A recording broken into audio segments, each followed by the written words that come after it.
Spider-Man Brand New Day completely changes the future of the MCU. From Jean Grey's shocking debut to a mysterious post-credit scene teasing Secret Wars, there's a lot to unpack. Here's everything that happened.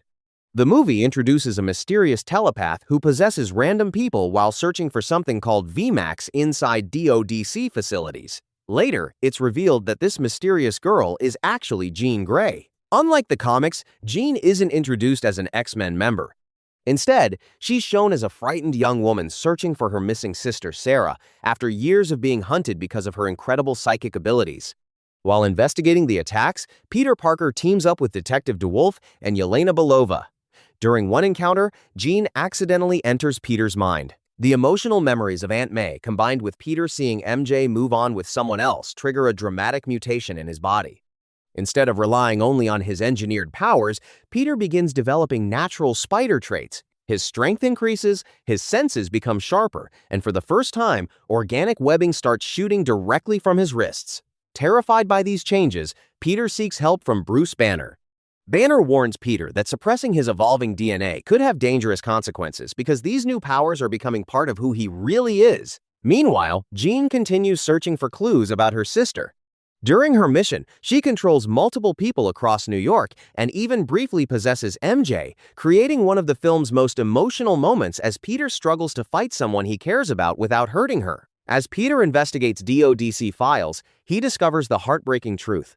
Jean and Sarah were both captured years earlier because of their psychic abilities. Sarah sacrificed herself to help Jean escape, but Jean never knew what truly happened.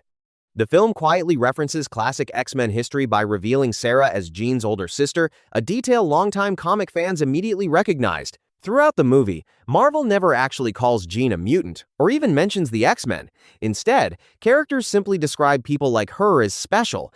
Whether this is because mutants are only now appearing in the MCU, or because Marvel is saving the full explanation for a future X-Men film, remains unanswered. As Jean grows stronger, her powers begin affecting reality itself. Objects move without touching them. Minds across the city become connected, and it becomes increasingly clear that something much bigger is awakening inside her. Many fans believe these are early signs of the Phoenix Force, even though the movie never officially confirms it. The final battle takes place inside a DODC facility where Jean temporarily controls Bruce Banner, causing him to transform into the Savage Hulk. What follows is one of the movie's biggest action sequences, as Spider-Man battles the Hulk while trying to save Jean rather than defeat her.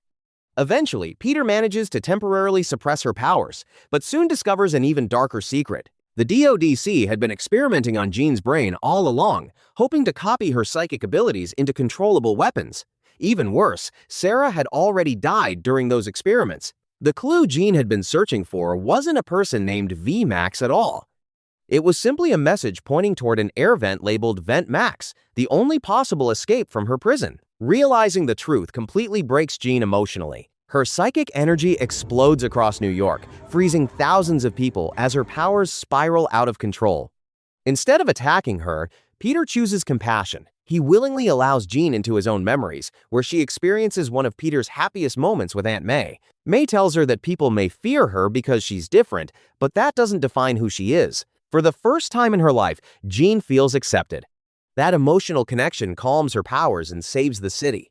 In the aftermath, Jean leaves New York alone, traveling toward what appears to be Westchester County, a location many fans believe is setting up the future Xavier Institute. Peter, meanwhile, finally accepts that MJ's memories are gone forever. Instead of forcing the past back into her life, he rebuilds his friendship with Ned, ending the movie on a hopeful note. But then comes the post-credit scene.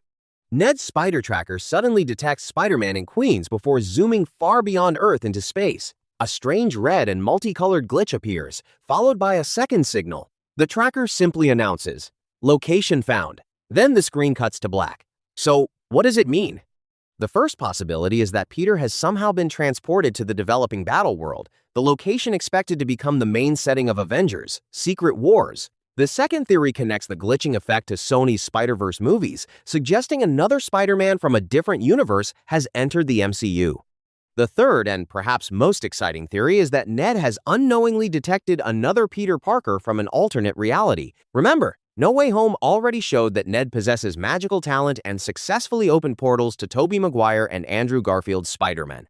It's possible his tracker isn't just locating Spider-Man anymore. It's detecting Spider-Man across the multiverse. That would perfectly connect Brand New Day to Avengers, Doomsday, and eventually Secret Wars, where multiple universes are expected to collide. Jean Grey has already been confirmed to return in Secret Wars, meaning this movie is likely just the beginning of Marvel's mutant saga. With Spider-Man, the X-Men, and the multiverse now colliding, Brand New Day may have quietly become one of the most important MCU films leading into Marvel's biggest crossover yet.